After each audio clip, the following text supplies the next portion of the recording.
Usai sudah kebersamaan serta beragam kisah timnas Indonesia dengan Shin Taeyong. Yap, tepat pada hari Senin 6 Januari 2025 pukul 12 siang, PSSI melalui Ketua Umum Erick Thohir secara resmi telah memberhentikan Shin Taeyong sebagai pelatih timnas Indonesia. Tentu saja keputusan ini cukup menuai pro kontra, sebab tak sedikit yang berasumsi kalau Piala AFF emang sengaja dijadikan senjata untuk menumbalkan Coach Shin. Nah, dibalik itu semua, Coach Shin sendiri tetap berusaha menerima keputusan yang ada, walaupun pastinya sakit sih asli deh. Sementara itu, terkait pelatih baru yang menurut Pak Erick akan datang pada tanggal 12 Januari nanti, setidaknya muncul beberapa kandidat, yang mana salah satunya adalah Louis van Gaal. Namun kembali lagi, tepatkah keputusan PSSI kali ini? Dan benarkah ini murni hasil evaluasi berdasarkan performa, atau ada hal lain di baliknya?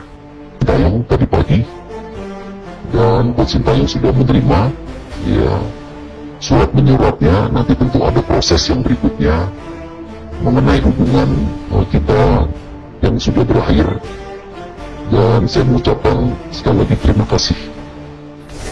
Yap, itu tadi adalah pernyataan resmi yang dikeluarkan Pak Erick terkait hasil evaluasi besar-besaran kepada Shin Taeyong. Dan secara sepakat, PSSI mengakhiri kerjasama dengan pelatih asal Korea Selatan tersebut. Yap, sepak bola memang kejam. Dan bagian terkejamnya lebih sering muncul di saat kita semua merasa bahagia. Namun bagaimanapun, kita harus move on untuk melangkah maju. Tak bisa dipungkiri kalau selama kurang lebih 5 tahun melatih timnas, Coach Shin telah banyak menorehkan banyak hal positif. Memang trofi itu nggak berhasil ia persembahkan, namun lebih dari itu, progres nyata yang ia bangun dari sejak pertama kali datang, pada akhirnya mampu membuat timnas Indonesia sampai di titik sekarang ini.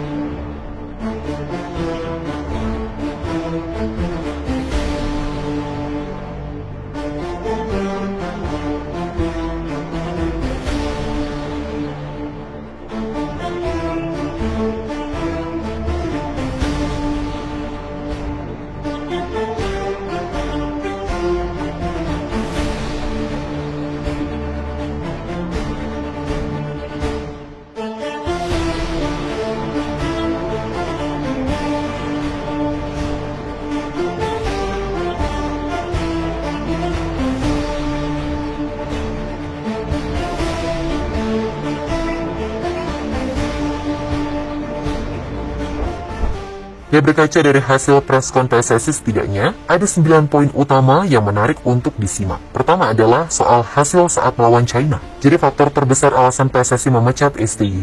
Kedua, Coach Shin dinilai kurang komunikatif dengan pemain diaspora seperti Elkan Bagot contohnya. Ketiga, masalah Eliana Renders yang di depan media, Coach Shin bilang dia tidak cukup baik untuk masuk skuad timnas Indonesia. Keempat, soal pengumuman pelatih baru adalah tanggal 12 Januari, sedangkan tanggal 11 Januari dikabarkan sudah mendarat di tanah air. Kelima, PSSI kabarnya sudah melakukan interview dengan 3 pelatih dengan harapan hasil akhir 1 untuk asisten.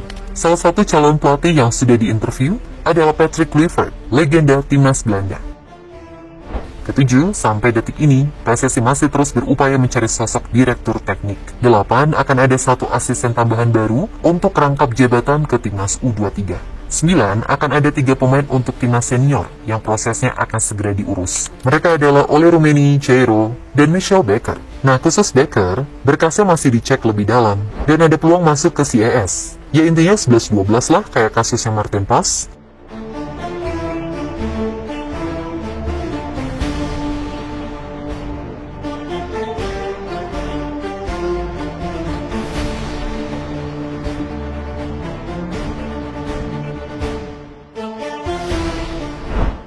Ya, berkaca dari 9 poin tadi, tentu saja yang menarik adalah soal pelatih baru. 1 kandidat udah di-spill, yakni Patrick Kluivert. Lalu ada juga yang bilang Louis van Gaal. Jelas dari sisi track record, Van Gaal jauh lebih unggul.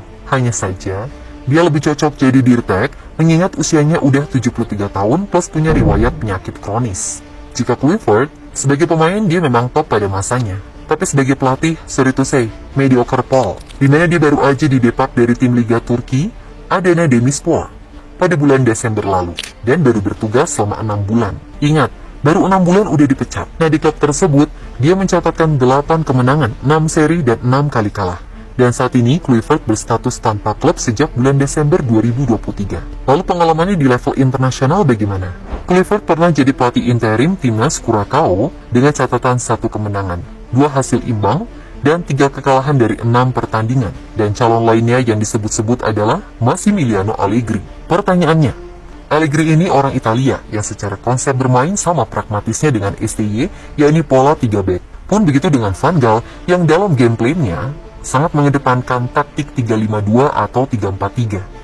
Jadi bisa ditarik kesimpulan, kalau memang sebenarnya urgensi pergantian pelatih dari sisi hasil memang nggak ada. Namun kembali lagi, semua itu baru bisa terlihat paling enggak 11 Januari mendatang soal siapa pelatih barunya.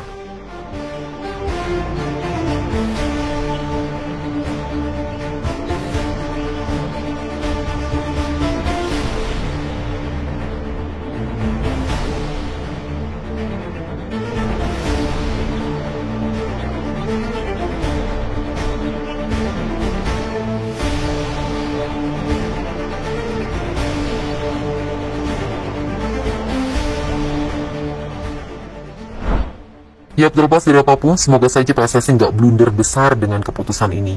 Dan caution sebagaimana Pak Sumarji bilang, memberikan pesan terakhir dengan mendoakan Indonesia bisa lolos ke Piala Dunia. Tentu saja caution bagaimanapun sangat mencintai negara ini. Bahkan ia juga udah mendirikan akademi sepak bola sebagai bagian untuk mencetak bibit-bibit unggul. Yap, STY dan Indonesia selamanya akan menjadi sejarah. Dan Koshin akan selalu diingat sebagai pelatih yang mampu membuat publik tanah air mencintai lagi timnasnya. Datang di saat terpuruk dan terusir pergi saat cahaya terang itu mulai bersinar.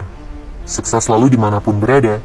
Kalau Mimin pribadi sebenarnya cukup sedih, tapi ya begitulah sepak bola dan begitulah kehidupan. Yang penting moga-moga aja timnas Indonesia bisa lebih oke buat kedepannya. Dan untuk PSSI, mungkin ke depan kami akan lebih keras nih.